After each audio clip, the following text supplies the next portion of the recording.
Well, good afternoon, everyone, and welcome to Press Box. This is John Carter, and we've got a very interesting three-part show today. And we're going to start off with Rick Schweihofer, new member of the Pine Shores Golf Committee. How you doing? And Rick, good to see you. Thanks for coming. Thank you.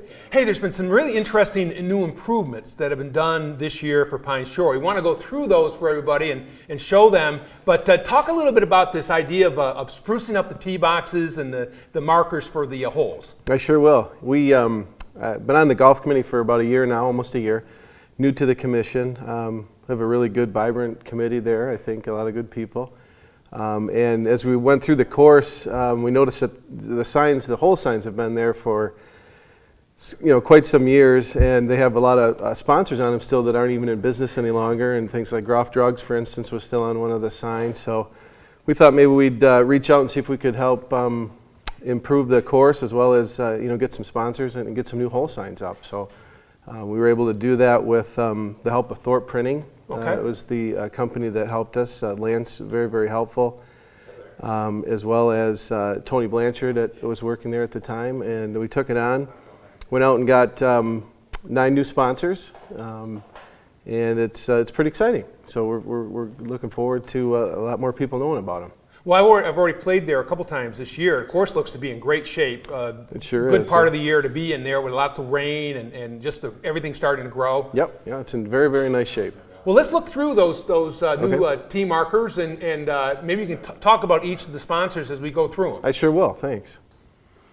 Yeah, on hole number 1 we have St.Clair Realty, and if you notice on the signs as well, they're in the backdrop behind the sign. There's like a landmark. They took pictures of different interesting things in St. Clair, like the lady waving the hat in the park and Palmer Park Arch and things like that. So behind the actual sign and the information, it's kind of neat that they have those different pictures on there. So St. Clair Realty is number 1. They actually took 4 years. There were 2-year contracts, but St. Clair Realty took 4 years. So terrific. On the first So hole. what's on hole number 2?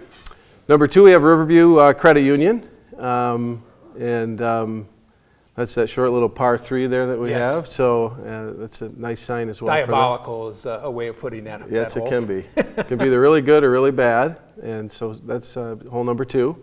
And number 3? Number 3, we have the Voyager. Mike Laporte got a sponsorship there, which is very, very nice of him as well. And number 4 is Neiman's. Actually, interesting, on 4 we have 2 signs because the men's and ladies' tees are quite apart, so there were 2 signs there, and Neiman stepped up and took one for the grocery store and one for the pharmacy. Oh, terrific. So they actually took 2 signs. And it's kind of neat. These are all obviously local companies, local businesses, and I suspect they get not only the having a sign up there kind of showing what they're doing, but it also helps them support the city. Exactly, yeah. And everybody was very responsive to it. Didn't actually take very long to quote unquote get rid of them. You didn't charge enough. Probably not. Yeah, now that we're thinking about it, yeah. So what about the next hole, number 5, I think? Number 5, Ace Hardware, downtown, Lori Binkneer, and that was a nice sponsor as well. And that's probably, I think, probably the most difficult hole in that course, that long par 3 up the hill. If anybody's played there, yeah, that's a tricky one. You can put it in the water, or you can put it short right. Yeah. Rarely put it on the green. Yeah, that's a tough one. I've only been on the green once this year, so that's pretty difficult hole. And then number 6, Jeff Bohm took hole number 6. It was an interesting addition. I actually ran into him at Warwater one night, and I thought maybe he might want to sign. I thought maybe for Viking Fitness or something, but he wanted just his name on there. So that's actually, you understand, mostly it's supposed to be business on the golf course, not necessarily, but a lot of that business on the golf course actually happens on the 19th hole. That's right. So you just kind of took it across the street. Exactly, that's right, yeah. So that was a nice addition for us. Larry McKay, Allstate, for hole number 7, which was nice. His is kind of neat too because it's got a picture. He wanted this picture on there. So they're all full color. It's a material called Dendron that's got a really almost a lifetime guarantee for fading and things like that. And there's lots of different things they could do with graphics. I can tell you, just looking, it really spruces up the course. It makes it look really like a nice spot. Yeah, they're very nice. So. And number 8, the long par 5. That's Elizabeth Breeden, Cornerstone Chiropractic, and fits in nicely. She's now a certified golf fixer-upper with your if you don't feel well. I can't exactly remember what it's called, but she's able to help with people that have golf problems. So that was kind of nice for her. Yep, excellent. Kind of dovetails pretty well, huh? Yeah, it helps. I don't know. She can't help your game, maybe your swing, but. And so number 9. Number 9 is LaCroix's Riverside Pub. So kind of looks that way, actually, if you think about it. Yep. Kind of back up north, looking from the tee box right off towards the restaurant. Yeah, they wanted the last hole just because that's what everybody's thinking about when they're done, is hopefully heading over to Riverside or the Voyager. Yep. And having some cocktails maybe. So well, they're nice. Excellent. Well, I'm glad you were able to come by. This is really, I think, a nice upgrade for the course. We're going to have additional people, I think, later this summer talking about a lot of the other programs that Pine Shores puts on, including the leagues and the junior golf that gets great participation among other people in St. Clair. And in our next segment, we're going to be talking about other participatory activities in St. Clair with the rec department and the swimming pool. Thanks, everybody. We'll be back in just a moment.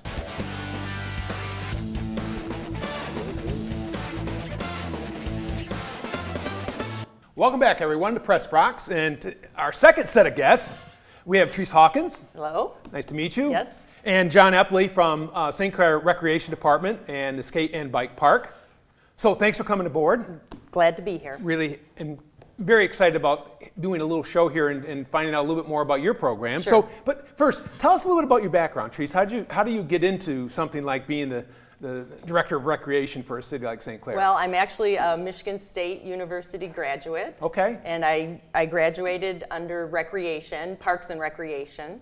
And I've been our Recreation Director for City of St. Clair for over 20 years. So, but, so I graduated, got an internship, worked at another department, and then moved over here to St. Clair. So talk about that. I mean, I think it's very neat that we have something like this. But what's the kind of the purpose of the goals of the department from your perspective, and how does it fit in with the overall kind of goals of the city? Well, I think it's quality of life. I think recreation adds a lot to our community. It's right up there with schools and where you want to live and businesses and things like that. Our goal is to offer year-round recreation programs for all age groups and all interests, and I think we try to do that as much as we can based on what facilities we have. It's a small department. I'm the recreation director, and our aquatic coordinator, Sue Daniels, we're pretty much the only ones that work year-round on the programs. Everyone else, we hire seasonal workers for the pool, lifeguards, and for our summer playground programs. And we also have a Creative Tots program where that's a licensed program, so we have a director and assistant. And then instructors, like our Zumba instructors and yoga instructors and things like that. So. Well, let's get into some of those programs. What are some of the ones you're most interested in, and maybe some of the new ones that we have this year? Some of the new ones, well, pickleball has really been a popular amazing. program. We spent part of the time in Florida, and it seems like everybody in the world is playing that sport. So we're going on our 3rd year of pickleball. Okay. We play indoors here at the Education Center, and we have morning and some evening drop-in type programs. So for the summer, we're doing a yoga in the park program with a studio right here in town, Happy Dog Studio. They're going to be at Palmer Park on Wednesdays starting in June, and then they're going to do a Saturday morning program at the harbor. For some of the guests there or for residents. I do think it's important because some people question everyone's eligible to participate in our program, resident or non-resident. There are some programs that have a non-resident fee. It's just a little surcharge to help offset the cost of the program. But all of our programs are open to anyone from the area or city residents to participate. So I think that's important. We have a recreation commission, just like there's a golf commission. So those are city residents. They're appointed by the mayor and city council, and they help advise us and give us support and input and help us with all of our recreation So how do you programs. come up with new ideas then for new programs? I mean, you mentioned a couple, but where do they come from? Well, I am a member of the Michigan Recreation and Park Association, so we have conferences and we have a regional group made up of recreation directors, so a lot of that time is spent on programming. So we share a lot of ideas with, see what's working at other departments, and like we're doing a Lego camp that was something that another department was offering, and we thought maybe people would be interested in that. So a lot of sharing of ideas. Yeah, neat. So John, talk a little bit about the skate and bike park and what you want to accomplish this summer with that. Well, we were very excited when St. Clair built the skate park years ago. We had a lot of kids come in, always excited about the new stuff they had to offer, but they've never really had a way to show off all these tricks they've been learning and all these things they work on. So we're very excited to have this competition here, not only to give the kids something to look forward to, but an opportunity for them to all come out and share different tips and tricks and show what they're made of. Tell me a little bit about your background. How did you get involved in this? Well, I've been working at Alpine Cycles since I was 17 years old, so 3 years now. And it's always been, back in the day, we always had a very well put together skate community. And nowadays, there hasn't been much of a leader to put together events locally, so we were super excited to see someone wanting to put it together. I wanted to jump in this year and put in more work so that way we can get more excitement behind it. At Alpine, I have customers coming all the time. They're looking for some way to use their skating for something positively. A lot of times, the parents, they don't always see it as something positive. So something like this is a way where they can really channel all the efforts that they put into it into a really healthy way for them to show off their skill. Well, I mean, X Games has been on last week on Yeah. ESPN, and that's incredibly popular in lots of different directions now. So are you going to put on events of some sort this summer? What will they be? Yeah, we're going to have the St. Clair Summer Jam. It's going to be coming up 2 weeks from now on June 18th, and there's also going to be another one in the fall. And we're going to try to do even more events if we can get the sponsors to put them on, we can get the interest to put them on. This year we have skate, BMX, and scooter so far. I've had a few people express interest in possibly adding rollerblading in the future.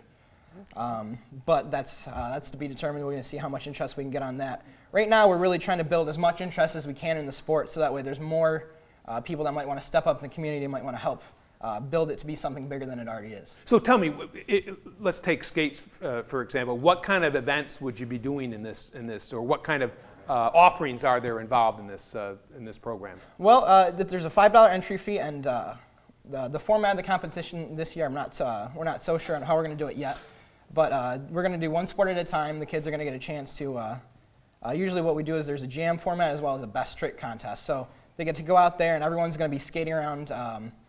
Showing off different skills they do, different lines, different ways they can maneuver around the park, and different tricks they can do, as well as they can throw out their what they call bangers. They're going to be the big tricks. It's going to be the showstoppers, and really get a chance to get everyone excited and to show what they've been working on. Oh, that's cool. I think that's really a neat idea, and I think the other thing is to get that positive image going for it. Yes. I'm sure that's part of what you're trying to do as well. Yes, we want. There's a lot of times there's a negative stigma behind skaters that they're punks or whatever it is, but really.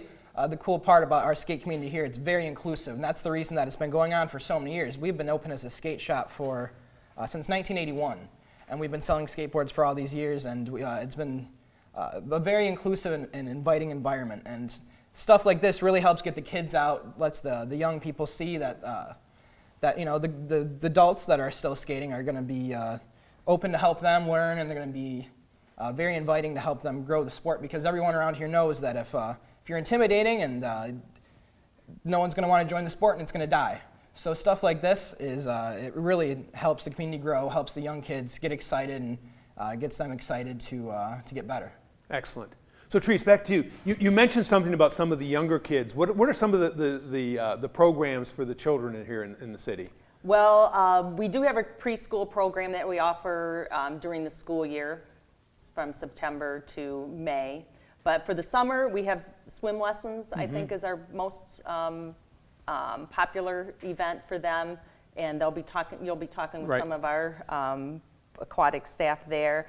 We do a lot of events, special events during the summer. Okay. So we have a kids' garage sale that we're doing. We're having a family bike parade. We're having an outdoor movie for the whole family to come out and enjoy. So those are some of the things. We're doing a Lego camp I mentioned earlier, and that is geared towards the preschool. Well, it's a theme-based program, so every week there's a different theme. Okay. So like the first one is a trip to the zoo. The next week it's A Bug's Life. and then Wild Wild West, and then Space Adventures. So all the Legos are provided for them, and they have activities that go along with them, and it makes it fun. That's and interesting. That's a good learning activity too. They learn while they're playing, which is important. So talk a little bit about, I mean, I would think that a big part of this is dependent on volunteers and coaches and teachers and so on. How do you find those people and how can they help? Volunteers, we do take teen volunteers for our summer playground program. Okay. And we also have a lot of people that come during our summer playground program, like the library will come and do a special program. I think we're trying to do something with Riverview Credit Union to come on site. So if someone has a special skill that they want to share, we certainly would enjoy that. Another example is for a special, like our summer jam. Everyone's volunteer, even our DJ Kenny from CTV provides the music, and everybody just pitches in. And I need guys like John here that know the lingo and know the tricks and things like that, because I don't even pretend to do that. St. Clair is very generous. I mean, we can talk about too our hanging baskets. We get donations for the hanging basket to pay for the cost there. We get donations for the fireworks. We get donations for our summer concert series to put all those on. So none of those would be possible without people volunteering either funds or their time and helping out. So that makes it really a community effort. Well, I think that's a pretty good way to close. Yes. Therese and John, thank you very much for coming on, and we look forward to some of these events this summer. Okay. Thank you. All right. Thanks.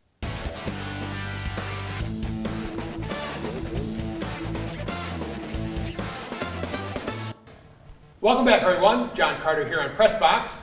And with us now are Sue Daniels, Mac Roberts, and Jean Boyd from the Aquatics Department here in St. Clair. And Sue, thank you for coming and bringing along two very nattily-clad coaches here.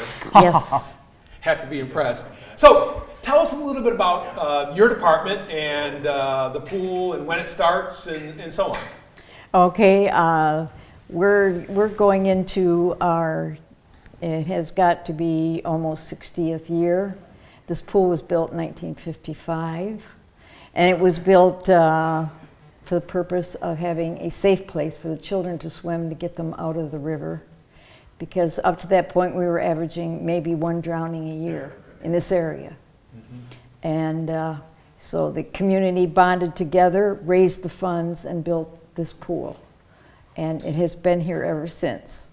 And it's a little antiquated, and we were working on it today, and it was a little stubborn. It's in firing up this year, but we'll be working, and we'll have another great year.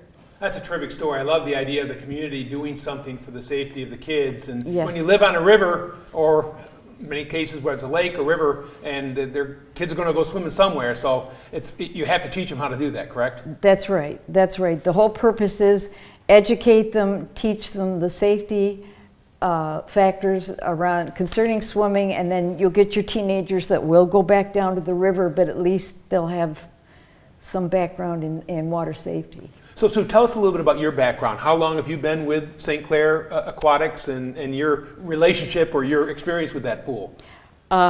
Many moons. I've been with the rec department since I was 15 years old. I went away to school, went to Eastern Michigan University, graduated with a degree in physical education with a minor in recreation, and would come back here in the summer and work at the pool. And eventually, around 1967, I got the call. They asked if I would come back and run it because the manager was leaving. And so I've been on and off ever since. Only took a couple years off to have children, and have been here ever since. So tell us a little bit about what's involved in actually running the pool. I mean, first of all, you got the physical plant itself. I mean, I would expect at 60 years old, that might be interesting. We have our fingers crossed like right now. It was working this morning and then it wasn't working. It takes a while to get it adjusted because it's old. It's been redone several times. But everything, when you involve chemicals such as chlorine, it wears away everything.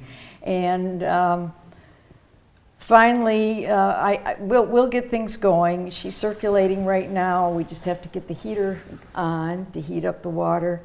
And hopefully, we are planning on semi-opening the 13th in the morning for my ladies swimmer size class, because they don't have school. They can come swimming, and they're always at me. I want to go. When can we come back and swim? Because we were done with the high school program. And then we will open officially for the season on the 17th, Friday the 17th. Okay. And what do you do? I mean, what are the some of the things you do during the thing? I'm sure there's swim lessons that we'll talk to the guys about, but also open swimming and things of that nature? Yes, we have open swimming, we have the swimmer size program, we have our competitive swim team. We no longer have the synchro team. There isn't the interest anymore. And so we discontinued that. And our competitive program is very popular. And what it does is introduce the kids to competitive swimming, and then these gentlemen can tell you how eventually, if they're more interested, they can join Blue Water Swim Club. And that's where you really get the heavy training.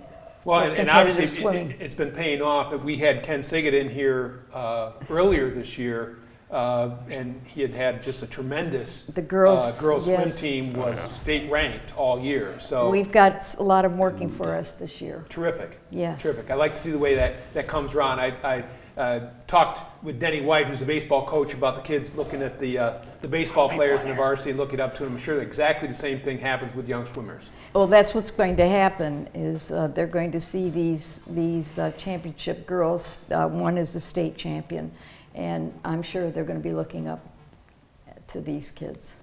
Interesting. Well, guys, let's talk a little bit about some of the things you do. Matt, why don't you talk a little bit about your background and how you got involved in this? Well, I was once pretty small and was actually on the same team that I'm coaching now, and that was when I started swimming. And then when I got into high school, there was a high school team, and I was currently wrestling, but I was getting tired of it and wanted to try something new. So I joined the swim team and really, really liked it. And I just kept swimming and eventually became a coach for Blue Water Swim, and then started working here after my senior year after I graduated. And they had a team here too, and it sounded like fun. And same team, so I just thought it'd be interesting just to coach the team that I was once swimming. So tell us a little bit about the team that you coach. What specifically are you going to be doing this summer?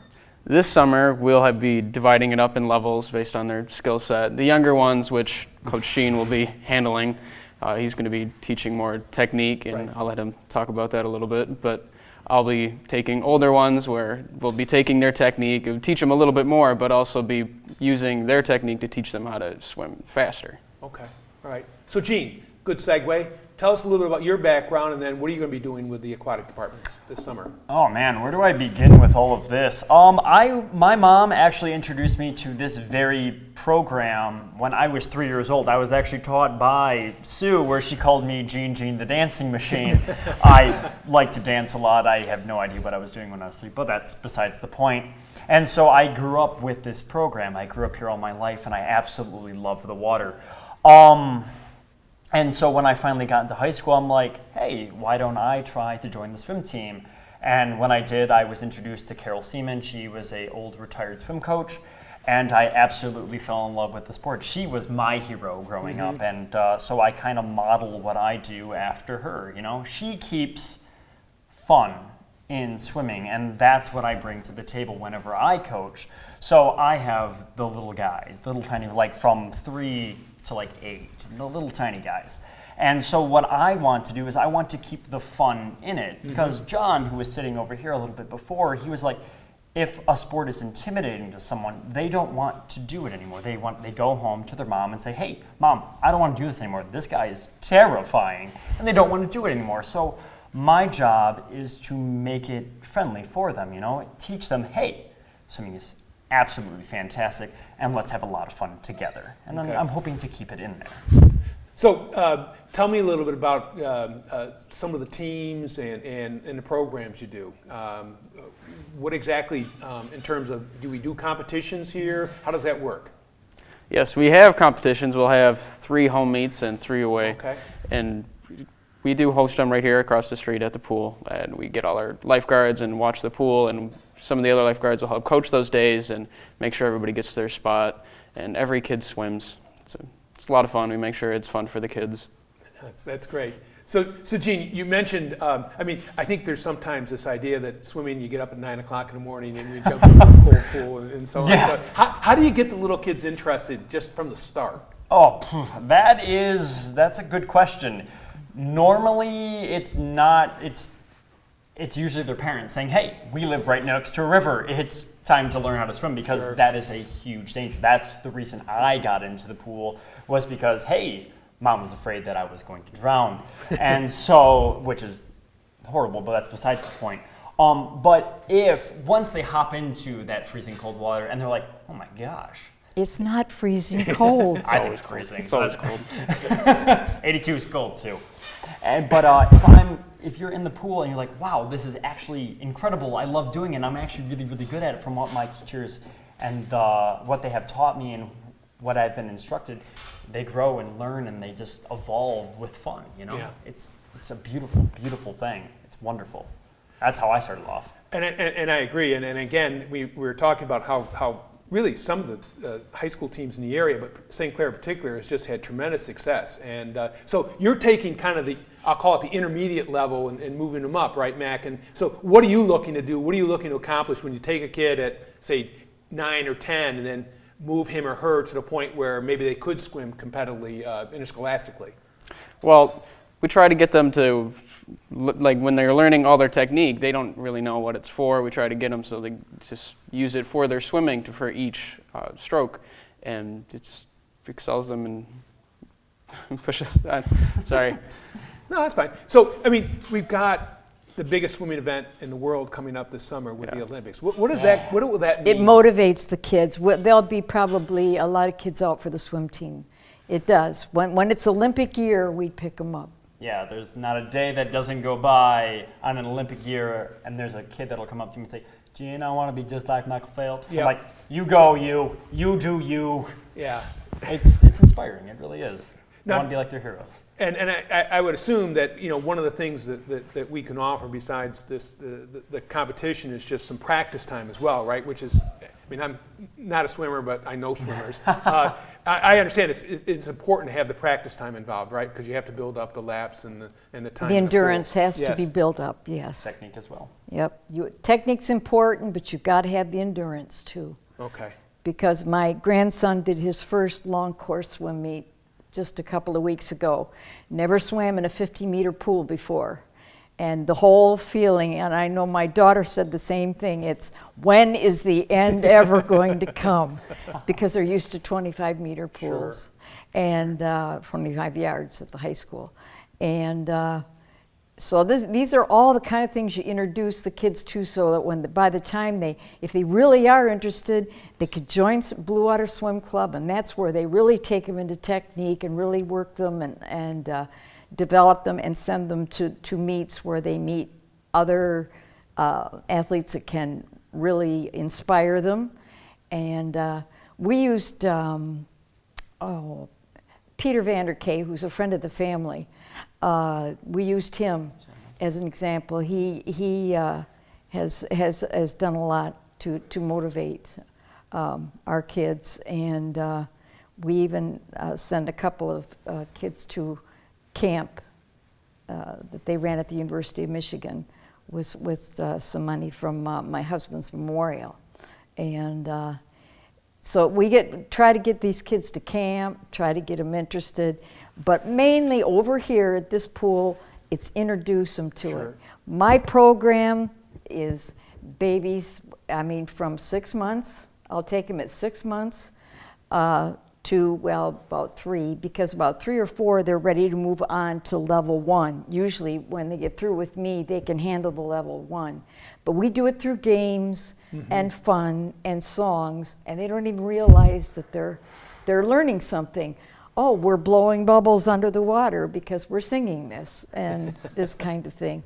And the sooner you can get them into the water and relax in the water, the safer it's going to be. Because as you've seen in the news, babies have saved themselves because they had this basic training. Mm-hmm. They knew to learn to roll to their backs, and it gave the parents time enough to get the child out, and it saves lives.